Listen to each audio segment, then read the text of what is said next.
I'd like to thank my grandma, My sister.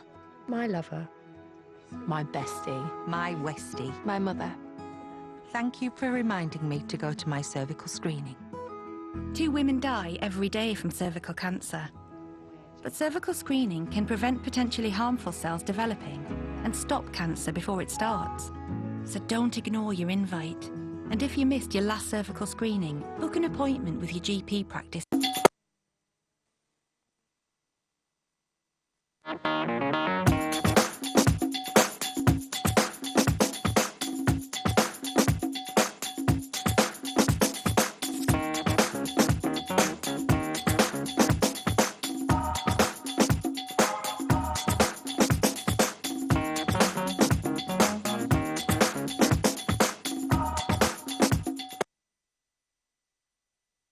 Welcome back to the Ben Breakfast Show. It's been fun. It's been wonderful, like I told you today.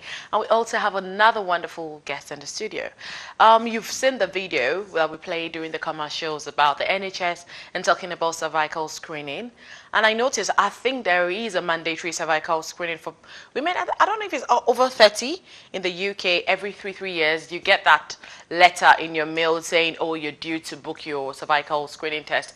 And I'm sure a lot of you would just overlook it like, whatever. No, like you really actually need to book. Cancer is real, and you just want to make sure you take the proper precautions. So don't ignore those messages. And some GP practices are even good enough to send you a text to say, oh, you're due, our record says you're due for your cervical smear test. So please don't ignore it. Because we don't want to ignore it, we have somebody wonderful in the studio today. We have Aisha in the studio, and she's going to give us more enlightenment about cervical cancer. Good morning, Aisha. Good morning. Thank you for joining us on today's Ben Breakfast Show. So like I said, I'm not sure about the mandatory. Is it every 3 years or 5 years? So it's every 3 years between the age of 25 to 49, and then after the age of 50 to 64, it's every 5 years. Every 5 years, Yeah. and it's mandatory. Yes. And I'm sure maybe records will show that a lot of people have been ignoring, right? Yeah. So actually, women from African and Caribbean backgrounds, Asian women, and especially in London as well, we are not going for our screenings on time. So that can be because we're busy, because we think, oh, it's something I'll get to. Yeah. Another thing is, if you move from a house to a flat, or a flat to a house, you miss the males, or thinking, oh, this is not, getting spiritual about it. Like, it's not for me. Yes. Oh, yes. I am well, because you don't see any symptoms. Yeah, you don't. Or you don't know of the symptoms, and also we don't talk about it. That area of our body. Yeah. So you see the letter and you think, that's not for me. True. So, yes. So when was your own last cervical screening test, and what motivated you to go? Yeah. So I had my last test done last summer. Yeah. So end of July. Motivation, I had my first test done when I was 25. Normal, nothing to worry about. Then I got the reminder, and I thought, okay, I'll go again. It'll probably be normal. Normal, yeah. So that was my motivation, just something to do that week. Yeah. I had dentist appointment, do my hair, do my nails. As Just, usual. just All one the of the pretty things, yeah, just do one of those things, yeah. So you decided to go, and you obviously under 30. Yes. And you went. Yes. So what was your experience like at the cervical screening? I've done it a lot of times. It's not anything, it's not even up to a minute, it's just a swab of your, that area. Yeah, that area, yeah. So the first time I had it done, it was fine. I had a lovely Filipino nurse who I'd been seeing, so she made me laugh. Finished. The one that I had last summer, it was a Ghanaian lady. We were talking about the local Tesco. So she put me at ease, asked me questions, told me what she was going to do. And as you said, within 2 or 3 minutes, it was over. Done. Yeah. I got dressed and I left. Yeah, so now you said you have these nurses always talking to you about things. Do you go there being nervous? No. So, but they will always want you to be relaxed, like don't worry, it's nothing. Yes, Because I think I know someone that's always nervous about it. Not nervous about the whole process, but nervous about getting the bad news. Yes. So she's like, oh my God. So you've already told me how the nurse helped put you to ease. So they talk to you, or talk to you about interesting things. You're like, who starts the conversation? The nurse does. Okay. But you don't even realize that they're trying to. Yeah. I know, you guys just go into the flow. Yeah. So what was the outcome of the last screening test you did? So the last screening test, within a couple of weeks, I was informed that actually abnormal cells had been found. So within the 3-year cycle, things had changed. Wow. And then that I would be referred to the hospital for further treatment. How did you feel when you heard the news?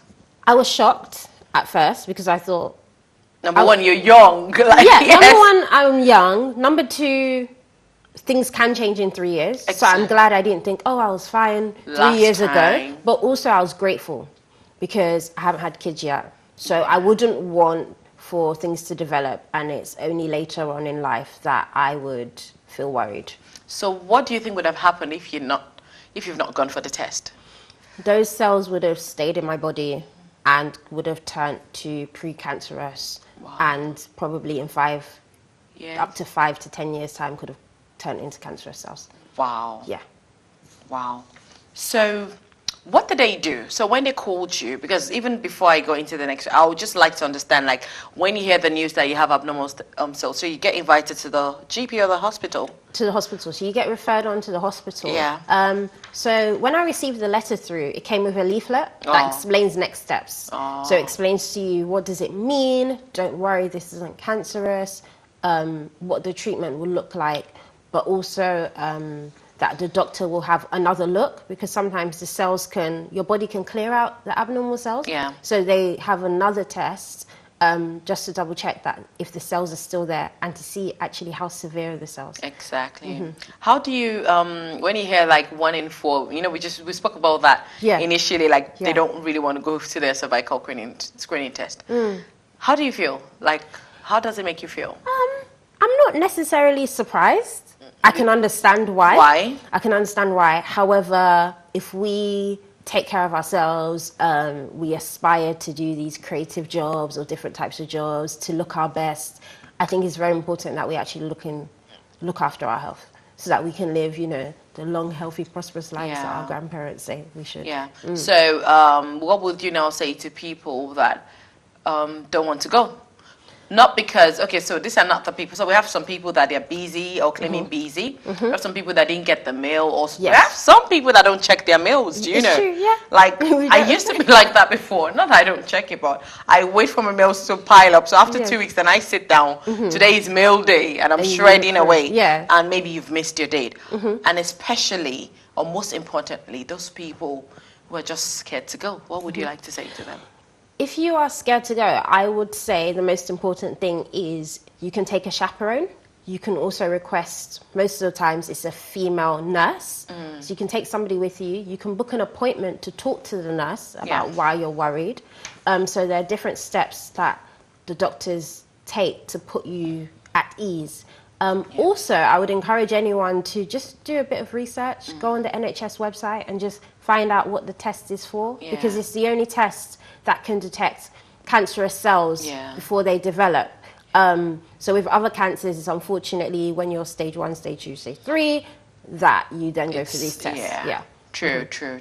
So if they want to find out more information, research on, you know, just basically NHS cervical screening. Like, they just Google NHS cervical screening, and obviously things just pop up. Yeah. And then they can be, you know, very free. So after your treatment, what happened? Give us like a brief, what happened after you were called that your cells were abnormal? Yeah. So that was beginning of August that I received that letter. That was last year? Yes. And then by the end of October, I had treatment. So it was just a 5-minute procedure under general anesthetic, just for them to remove the cells. And I had my follow-up 6 months appointment at the end of April. And last week I received a letter to say I'm all clear. Wow.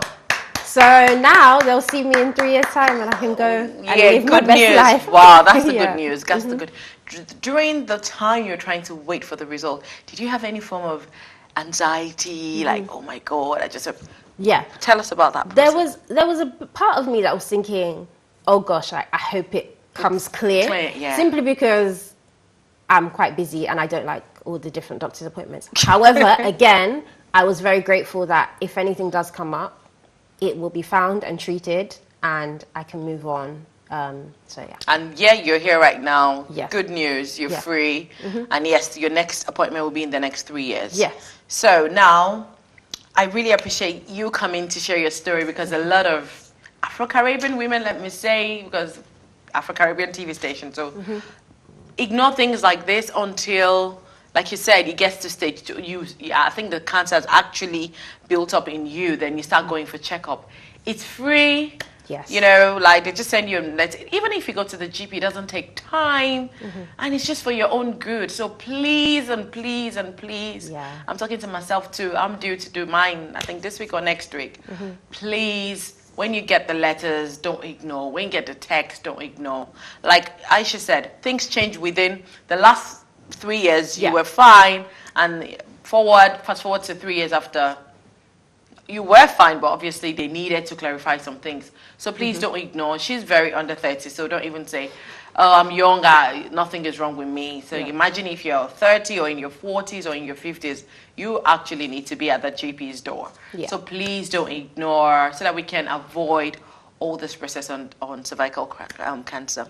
So Aisha, what else would you have to say to anyone that I've not even said regarding this? I think exactly as you said, some people say, why am I so passionate? And I think growing up, I'm tired of attending funerals. I'm tired of hearing, you know, so-and-so's mum's ill, it's the big C. So that's why I turned 30 this July, but that's the reason why I've been pushing my friends on social media, and I've been now having fortunate to be sharing my story with everyone on different platforms. So yeah, I think for me it's just thinking long term. Long term, it's true. I like the fact that you said the big C, because I think the big C is like the most trending disease right now. You just hear somebody's ill, and what it is, all sorts of cancer of the lung, of the liver, of the breast, some cancer I've not even heard about, you know. So like you said, let's take care of ourselves, because health is wealth. So please make sure you're checking yourself. Even aside cervical cancer, you know, go for your regular doctor's checkup. If you feel some sort of funny pain, it might just be a headache, it might just be a migraine, it might be anything. Don't take it for granted. Please, like Aisha said, I will support you on the campaign too. I'm excited. Thank you for joining us on today's show. Thank you for having me. Thank you so much. So we'll go on a short break now. When we return, more guests for you, and the Ben Breakfast Show continues. Don't forget, we have 2 VIP tickets to win for the Night Boss in Lagos. I'm so sorry. Night Boss in Lagos. The premiere is this Friday. Like, the sun is out. What are you doing for the weekend? You're going to win yourself a VIP ticket for yourself and your loved one if you call before the end of the show. So yeah, we'll go on a short break. Don't go anywhere. I'd like to thank my grandma, My sister. my lover, my bestie, My Westie. my mother. Thank you for reminding me to go to my cervical screening. 2 women die every day from cervical cancer. But cervical screening can prevent potentially harmful cells developing and stop cancer before it starts. So don't ignore your invite. And if you missed your last cervical screening, book an appointment with your GP practice